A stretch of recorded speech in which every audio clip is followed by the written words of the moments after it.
Hello everyone, welcome back. My name is Dr. Vijay Bhatia. Today we are going to discuss about delusional themes. Delusions, as you understand, are false, fixed beliefs, and they have been reached without logical reasoning, and the mental processes involved are not correct. Paranoid delusions, they are very common, and they include a number of other delusions, but mainly they involve persecutory delusions.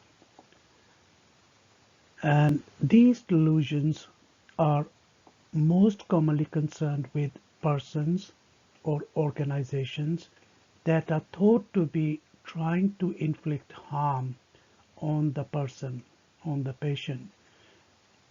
And these organizations or people are trying to damage patients' reputation or even make them insane or even sometimes poison them or kill them. So any beliefs about a third party that is going to cause harm to the patient, either to their reputation or kill them, poison them, or even simply making them insane. Delusions of reference. These are concerned with the idea that objects, events, or people have a personal significance for the patient. May also relate to actions or gestures made by other people which are thought to convey something about the patient. They may relate to persecutory, grandiose, or reassuring. So in the first instance, anything, either the object or events or even other people, they have personal significance. If I am reading a newspaper and there is an article in there on homosexuals, I might start believing, giving a personal significance that this article has been published because they know that I am gay. So this is giving a personal significance, and the other people, if they make even any gestures or actions, they might mean anything significant to me in person, to that patient, that these are conveying some personal meaning and messages. That's why they are called delusions of reference to the patient and their beliefs and outside agencies, objects, newspapers, televisions, any story going on, even the music playing on, and the person will think this is personally played for me and making some sense. Grandiose or expansive delusions. These are beliefs which are exaggerated of self-importance, that I am a god, I have got special abilities, I can do things which other people can't do, I'm a very rich man, I belong to the royal family, I can do this, I can do that, I have money, I can own things, I can go on holidays which other people can't afford. So it is just a belief, and it is false belief by definition, that you believe that you are very, very wealthy and you are have special abilities and you are a special person chosen by the god to do certain special things. These are quite common in mania, and they can also happen in schizophrenia.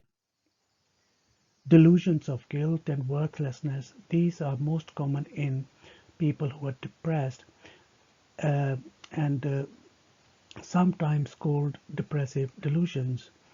And even like simple minor infringement of the law in the past will be discovered and bring shame upon the patient.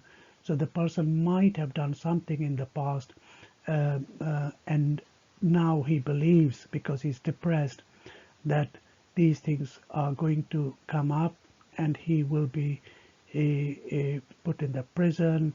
There will be shame on him, there will be shame on the family, and this can extend to quite deep extent, depending on the feelings of depression, that his sinful will lead to divine retribution to the family. There will be, because he has done something sinful which is not acceptable by the God, therefore not only him but the whole family will suffer. Nihilistic delusion, these are extreme negative delusions about self, about the world, about the others, and it can go to the beliefs that there is no non-existence of some person or a thing, and they are so pessimistic that the patient's career is finished, that he is about to die, that he has no money or the world is doomed. It happens in severe depression. One of the important syndromes, Cotard syndrome, where the extreme nihilistic negative ideas come and the person starts believing my intestines are not working anymore and I will not be able to pass any feces, or they will think that I am completely penniless and there is no prospect for the future, and may be convinced that the whole family will cease because of his beliefs. He thinks like that. Hypochondriacal. These are to relate the delusions by definition are false and firmly held and hypochondriacal towards the body. So the person thinks their nose is not good, their face is not right. They are concerned. They might even think that they might have a cancer or develop a venereal disease. Um, and nose is the most important. They get very focused. My nose is not right, and sometimes they even go and have a plastic surgery done. Religious beliefs, well, delusions, they are very firmly held no matter what, and these are mainly to do with the religion and apparently extreme ideas about divine punishment for minor sins and other things about the religion which may not be true, but they are held very, very clearly. By definition, delusion should be looking at they are out of character of their culture, of their religion. So these things, ideas are coming which are not in real sense culturally believed, but in this case, like example, that I have done minor sin and there will be a divine punishment. So that is too extreme idea held by the person, and it can happen in severe depression as well. Delusions of jealousy. This is about spouse fidelity, either man thinking that his wife is not faithful, or wife is thinking husband or partner is not faithful. And because there is a strong belief, it can be quite dangerous, because the person who trusts and believes the wife so much or the spouse so much, if they find out that they are not, then it can be dangerous and aggressive to the person who is thought to be unfaithful. And patient can even follow the spouse. They can spy on them. They will examine their clothes for marks of semen or other blood on their underwears, and even search their handbags for letters, phones for text messages, and computers, and all these things, and keep on going. And even if the person does not find any evidence supporting his belief, they don't stop there. They keep on searching, and they will continue to do this search and continue to follow their beliefs and even chase and sometimes following them, and can be quite dangerous. Sexual or amorous delusions. Now these delusions are sexual in nature, and they believe that they are in uh, love with somebody, but in this case, uh, what happens is if they are getting this belief that they are having some sexual intercourse when nobody is there, this can happen because of they are having some kind of tactile or somatic hallucinations in their genitalia. But amorous solutions, what happens is normally it's in a woman with amorous delusion believe that she is loved by a man who is usually inaccessible, of higher social status and to whom she has never even spoken before. And extending to that, there is called de Clerambault's syndrome. What happens is there is quite extreme belief about being in love in a relationship, and it's called even erotomania. The subject, usually a single woman, that an exalted person is in love with her. The supposed lover is usually inaccessible as he is already married or much higher social status or famous as an entertainer or public figure. And the belief is so strong, she's convinced. She cannot explain how, but she knows that the other person is in love with her. Querulant delusions and reformist delusions. Now, querulant simply means that they keep on complaining and they keep on lodging complaints, especially against the authorities. And they sometimes it is called even paranoid litigants because one after the other they keep on putting the lawsuits. Reformist delusions are centered on religious or philosophical or political themes, and people with these delusions constantly criticize the society and sometimes embark on elaborate course of action. Their behavior can be violent. Capgras delusion, or illusion of doubles. The patient believes that a person closely related to him has been replaced by a double.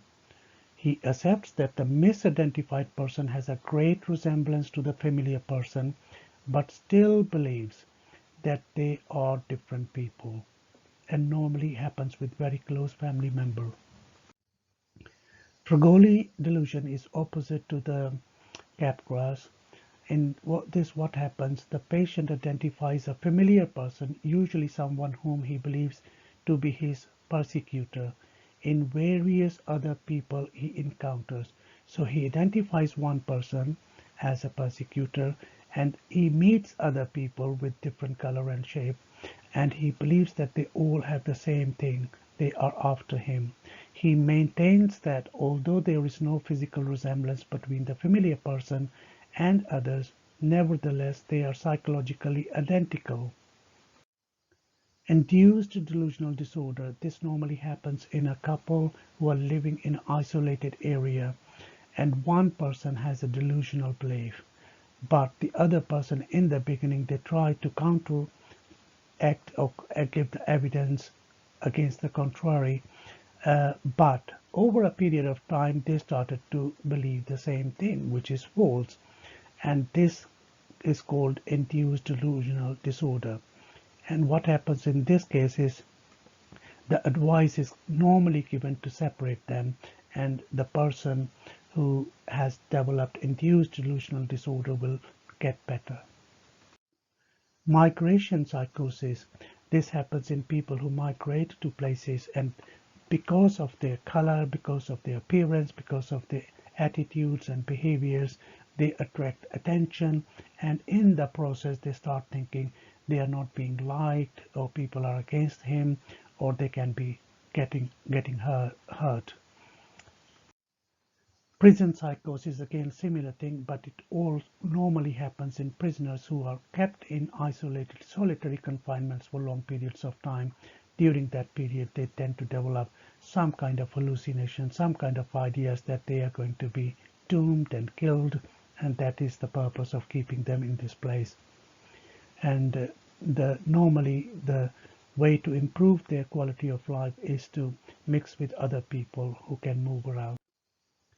Cultural psychosis. It happens in some countries where one group or one culture, one religion start believing the other culture or other religion is against them, and they start hating each other, and these are false beliefs, but they hate each other so much, sometimes getting into fights, and the whole communities can be involved.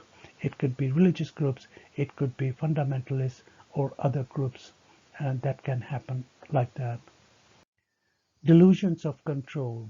Now, normally a healthy person believes that they have control over their emotions, their thoughts, their impulses. These are the natural phenomena that every person have their control of their thoughts, impulses, actions.